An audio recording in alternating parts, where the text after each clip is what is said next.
Aujourd'hui, on est avec Cécile Fournier pour quelques chroniques, pour quelques jours donc, qui est conseillère conjugale.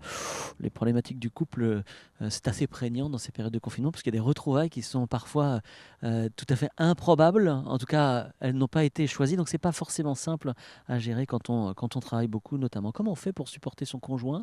Il y a des règles de base. Oui, il va y avoir des règles de base. Effectivement, du fait par le télétravail, on va tous confinés Oui, aujourd'hui à la maison. ouais, Et ce que j'invite les couples, c'est des fois à revoir les règles au sein de la maison. ouais. En ce qui concerne, par exemple, si, je vais prendre l'exemple des tâches ménagères, où aujourd'hui les deux se retrouvent à la maison, donc tout d'un coup il y a des reproches qui vont peut-être tomber en disant à monsieur ou à madame, tu es tout le temps sur ton télétravail et pourtant les enfants sont là, il Oui, la faut vie faire la continue. cuisine, il faut faire voilà. Et moi ça m'insupporte parce que c'est moi qui porte tout en ce moment. Et donc j'invite les couples à reparler, retravailler sur leurs règles. Ouais, Pour cela, il faut communiquer. ouais. Donc toi, quel temps tu vas consacrer au télétravail aujourd'hui et quel temps moi je vais consacrer au télétravail aujourd'hui et qu'est-ce que tu peux faire à côté. D'accord. Voilà. Ça Et veut dire qu'il faut travailler plus la transparence au départ. voilà. Voilà comment je compte m'organiser aujourd'hui, ce que je peux donner pour toi, Mm. ou voilà ce que j'attends de toi. Oui, oui, tout à fait. Alors, on sait que quelquefois, ça peut être difficile parce que moi, ce que j'appelle dans l'équilibre entre vie professionnelle et vie familiale, il y a des personnalités qui vont beaucoup être dans la vie professionnelle. Eh oui. Donc, c'est là où je dis dans le couple, il faut essayer d'atteindre ce que moi j'appelle l'équilibre, c'est-à-dire bien connaître l'autre. Et l'équilibre dans un couple, c'est faire avec les différences de l'autre. Oui.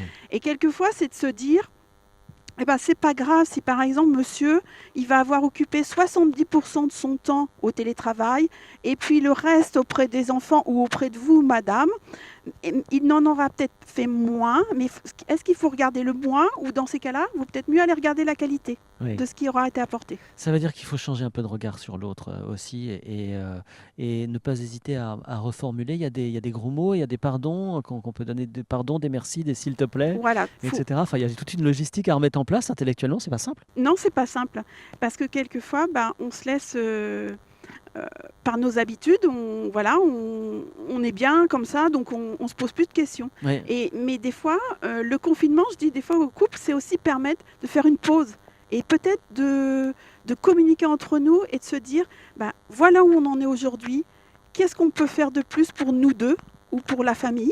Mais moi, bon, je suis plus sur le couple, donc pour nous deux, qu'est-ce qu'on peut faire et quels sont nos projets futurs. Des fois, c'est de se dire, bah, peut-être, si je reprends la valeur travail, il y en a peut-être un qui va se dire, bah, voilà, moi j'en ai ras-le-bol de mon travail aujourd'hui, ça m'a permis de me rendre compte de ça, j'ai envie de changer de travail ou j'ai envie de déménager, partir vivre à la campagne. Et des fois, c'est de se poser ensemble ces questions mhm, et qu'est-ce que, dans l'échange, qu'est-ce qu'on accepte, qu'est-ce qu'on n'accepte pas. Et des fois, de trouver des compromis. Mais les compromis, des fois, ça amène une harmonie dans le ouais. couple.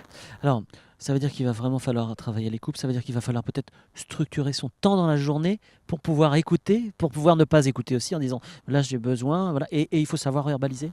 Oui. Alors, la verbalisation, elle est hyper importante. Et ce que j'invite les couples à... Alors, le confinement peut amener au reproche. Et dans le reproche, on va utiliser le tu. Éviter d'utiliser le tu. Parce que, en fait, effectivement, le tu, il va tuer à la communication. Utilisez le je.